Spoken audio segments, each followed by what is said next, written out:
attention had made me what I was as a person and had given me something within myself to bring out and to create with.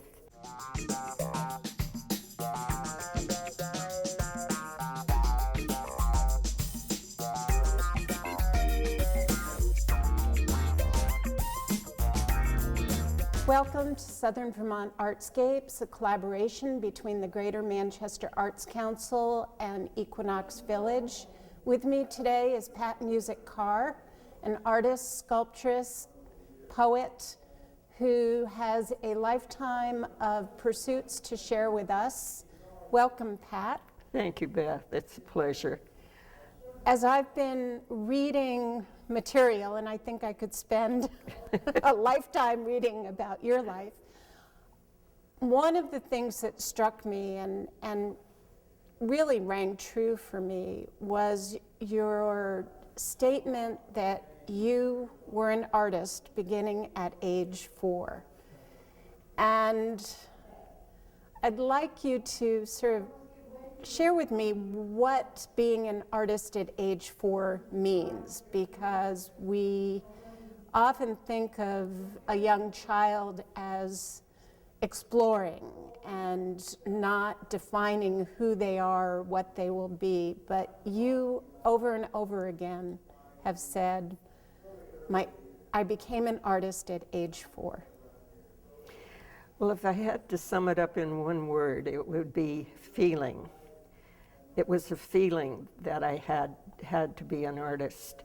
My mother was very ill, and I had a Navajo woman who was the caregiver for my brother and me for a period of about 2 years. And when she wasn't doing the work, she would sit and string a beaded belt on a lathe, a simple board frame that was notched and filled with threads. And I would watch her pick the beads with the needle out of her dish and very carefully and methodically create an eagle, a little eagle, or a lightning bolt. And I was fascinated with this process. I watched her hands, I watched her face, I watched the product evolve. And I just knew that I wanted to do something with my hands that made forms and shapes. And did you get to explore this beading with her as a young child? No, I just watched. Oh, wow, that must have been frustrating. Today, I would have been able to do that, but not in those times. I drew a lot on paper with Crayolas, and my mother's twin sister was very encouraging. She would get down on her hands and knees on the floor with me, and I have great memories of that, and we would draw little Dutch girls and windmills, and she was very encouraging. It struck me when you were talking about your early childhood, the impact of the Native American culture on you, how you see the world, how the spiritualness, the connection to the natural world. Does culture and how we're immersed in a culture impact where someone goes and the paths that they take? Do you feel that having had that couple of years being cared for by this Native American woman, did it have an impact? It definitely had an impact. Native Americans kept recurring in my childhood.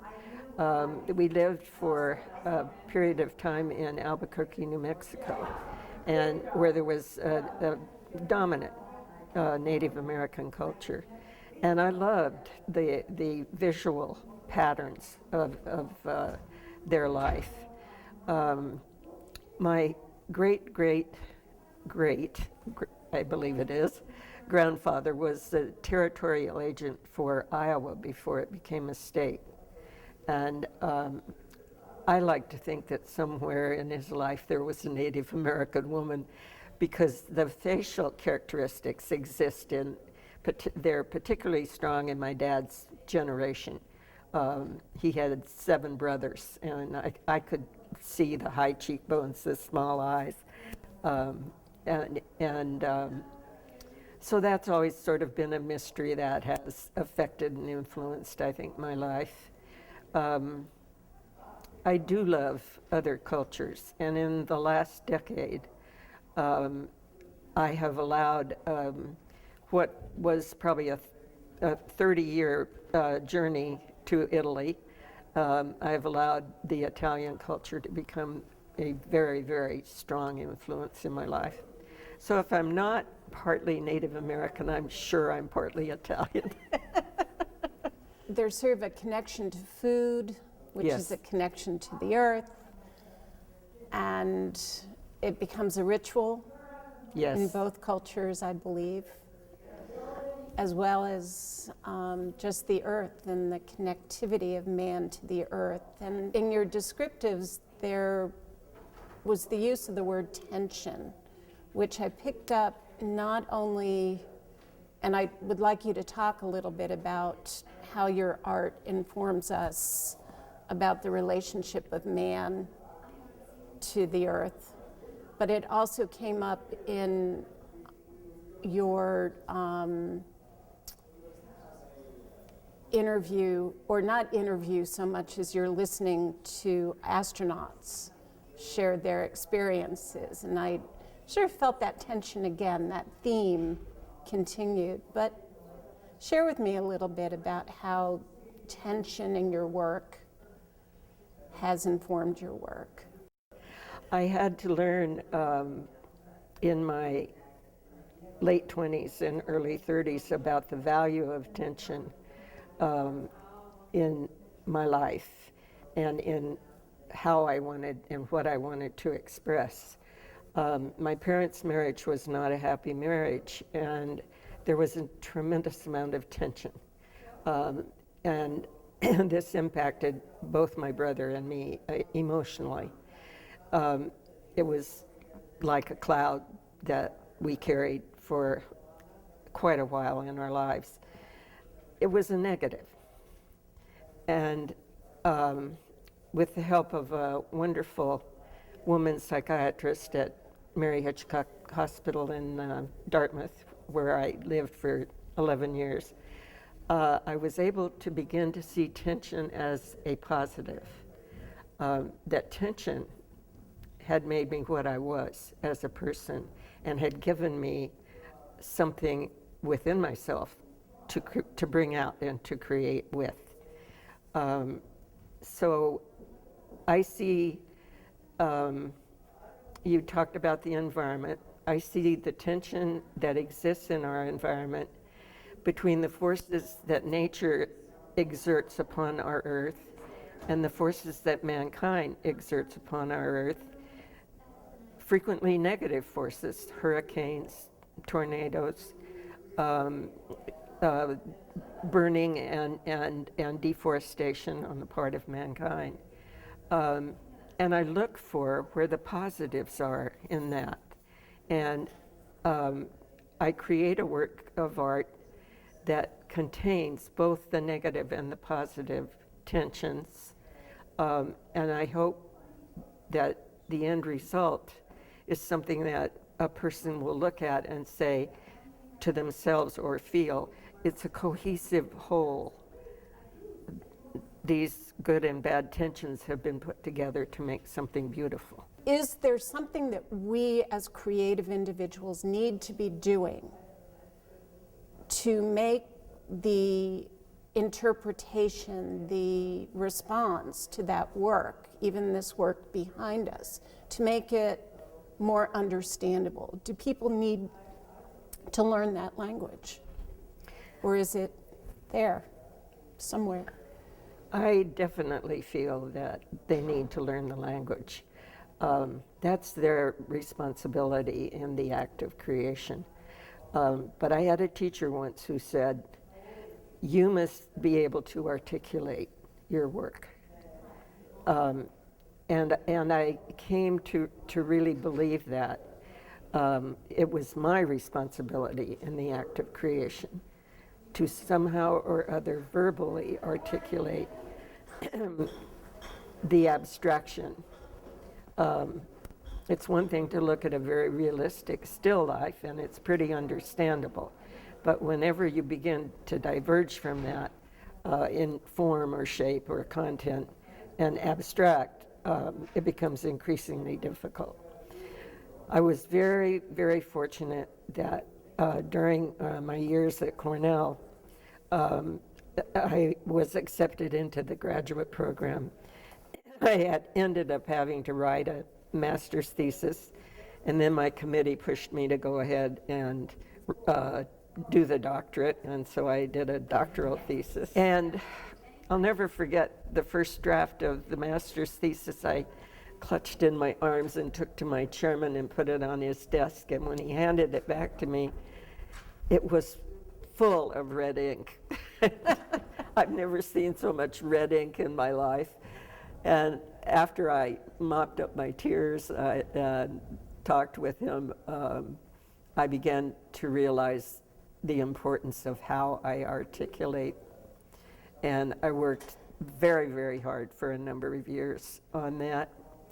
I think it's the single most important factor that's allowed me to write the books that I have.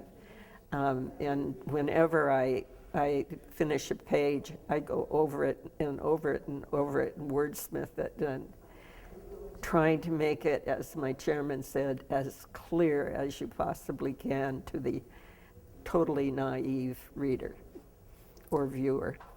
I've noticed in your work that a lot of it is either supported by or juxtaposed against your interest in poetry. The poetry, again, goes back to my childhood. I was 12 years old when my dad took my brother and me back to the farm in Iowa and to sort of search out our roots. And while I was there, I met my 17-year-old cousin, Jack. He was a very active worker on his dad's farm, and he was in high school. But he would take me out with him to slop the pigs. And I did several paintings about this 20 years later. We would sit on the fence after he was through feeding them, and he would recite Edgar Allan Poe, in particular Annabel Lee, I remember. And that was my introduction to art, really, in my family, to the artistic soul and spirit. And I carried that with me into my late 20s. And when we were, my first husband was a football coach at Dartmouth College. And I would go to the football games away to Princeton and to Columbia and Penn and Harvard and Yale, and I was allowed to ride the bus back after the game with my husband and the team. And it was one of the great privileges of my life to meet these young men and to be exposed to their drive for education.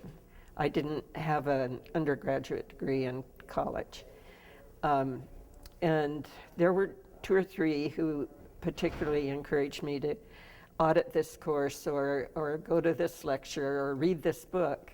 And one of them, on one trip back, thrust a book in my lap and said, "Read the Russian poets." And I thought, Russian poets? He's got to be kidding. I got into Boris Pasternak, and it was an amazing revelation to me.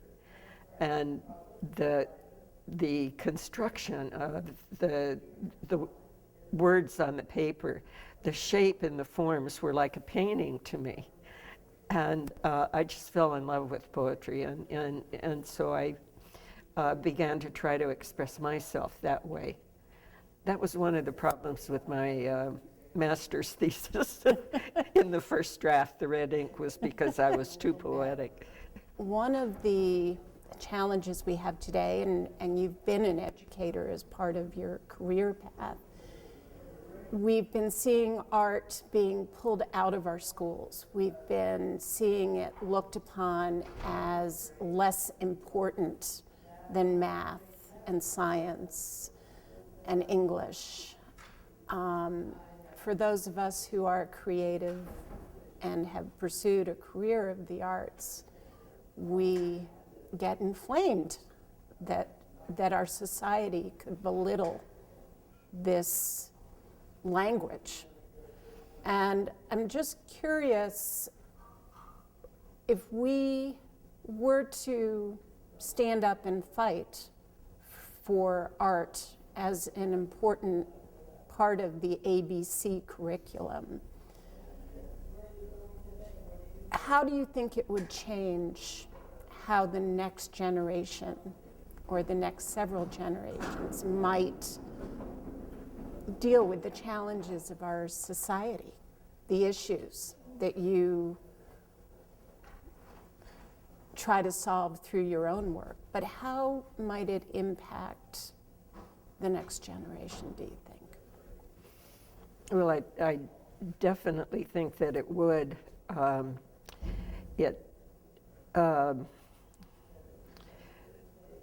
It allows people to tune into how the spirit affects our lives, how it would give people a more holistic worldview, a greater sense of relationship to each other and to those who are different.